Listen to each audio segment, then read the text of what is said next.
ঘরোয়া খাবারের মধ্যে একটা আলাদাই শান্তি আছে। কম মশলা, কম ঝামেলা আর জিভে জল আনা স্বাদ। পুঁই শাকের মোলায়েম ভাব আর মিটুলির অনবদ্য স্বাদ দুয়ে মিলে এক অসাধারণ রেসিপি তৈরি হয়। আমাদের আজকের রেসিপি দারুণ স্বাদের পুঁই মিটুলির চচ্চড়ি।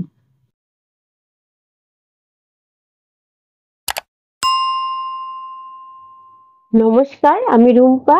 রান্নাঘরের সাতকাহনের নতুন একটি পর্বে সবাইকে স্বাগত। আজকে আমাদের রেসিপি পুঁই মিটুলির চচ্চড়ি। তার জন্য আমি এখানে পুঁই মিটুলি নিয়ে নিয়েছি, একদম টাটকা টাটকা পুঁই মিটুলি।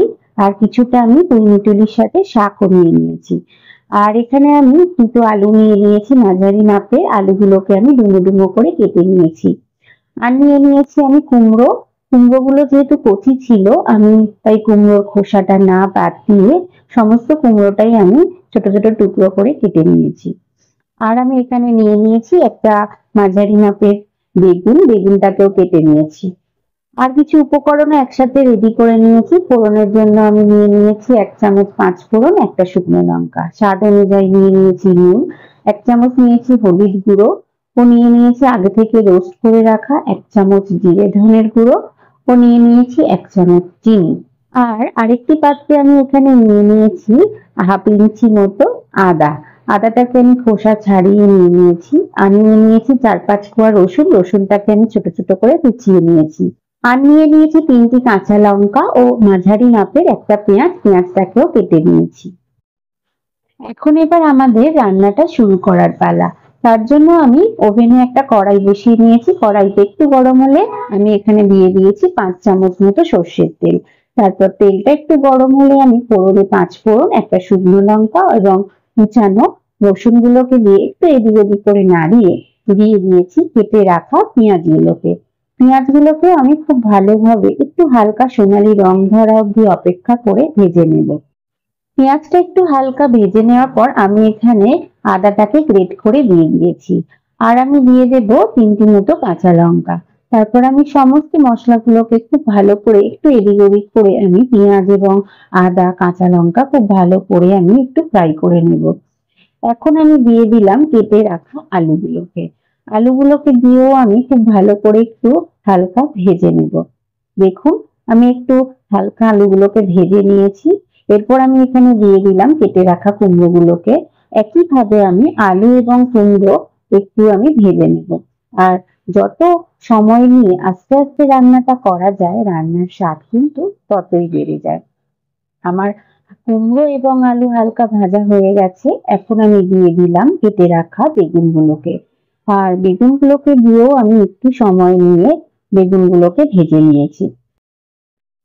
এখন আমি এখানে দিয়ে দিলাম পুঁই মিটুলি এবং পুঁই শাকগুলোকে। আমি সমস্ত পুঁই শাকগুলোকে এবং পুঁই মিটুলিগুলোকে আমি আস্তে আস্তে করে কড়াইয়ের মধ্যে দিয়ে দিয়েছি। এখন আমি একটা খুন্তির সাহায্যে খুব আস্তে আস্তে পুঁই মিটুলিগুলোকে কুমড়ো এবং আলুর সাথে হালকা করে মিশিয়ে নেব। দেখুন, খুব যদি আমি তাড়াতাড়ি এই রান্নাটা করতে চাই কিংবা খুন্তিগুলোকে খুব তাড়াতাড়ি নাড়তে চাই, কিন্তু সমস্ত সবজিগুলো পড়ে যাবে।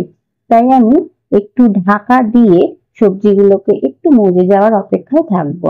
দেখুন, সবজিগুলো কিন্তু আমি 2 মিনিট ঢাকা দিয়ে রেখে দিয়েছিলাম আর সুন্দর কিন্তু সবজিগুলো মজে গেছে। এখন আমি এখানে একটু এদিক ওদিক করে সবজিগুলোকে খুব ভালো করে আমি একটু নাড়িয়ে নেব। এখন আমি এবারে এখানে দিয়ে দেব 1 চামচ মতো নুন। আমি এখানে 1 চামচ মতো নুন দিয়ে দিয়েছি। আপনারা আপনাদের স্বাদ অনুযায়ী নুনটা ব্যবহার করবেন। আর দিয়ে দিয়েছি 1 চামচ হলুদ গুঁড়ো এবং দিয়ে দেবো আগে থেকে রোস্ট করে রাখা 1 চামচ মতো জিরে ধনের গুঁড়ো। তারপর সমস্ত মশলাগুলোকে আমি সবজির সাথে খুব ভালো করে মিশিয়ে নেব। আর এই রান্নাটা করার সময় আমি গ্যাসের ফ্লেমটাকে লোতে রেখে একটু সময় নিয়ে রান্নাটা কিন্তু আমি ধীরে ধীরে করেছি। আর এই রান্নাটা কিন্তু স্বাদ হয় অসাধারণ স্বাদের। আপনারা অবশ্যই বাড়িতে একবার কিন্তু ট্রাই করে দেখবেন।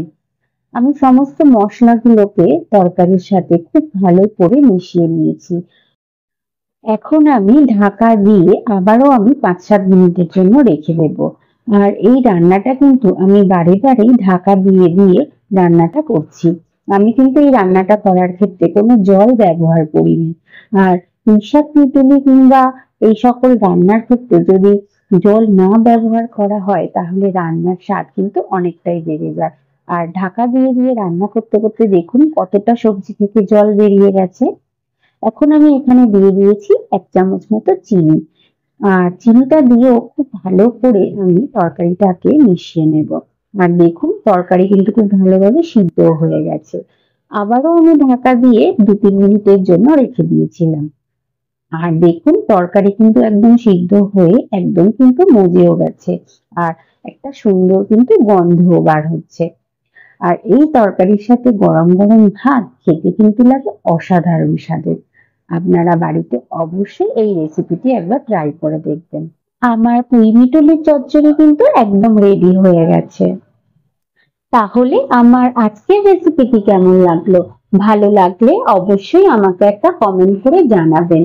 সেই সঙ্গে লাইক, শেয়ার এবং আমার চ্যানেলে নতুন বন্ধু হয়ে থাকলে সাবস্ক্রাইব করার অনুরোধ রইল এবং পাশে থাকা বেল আইকনটি প্রেস করে অল নোটিফিকেশনটি অন করে দেবেন।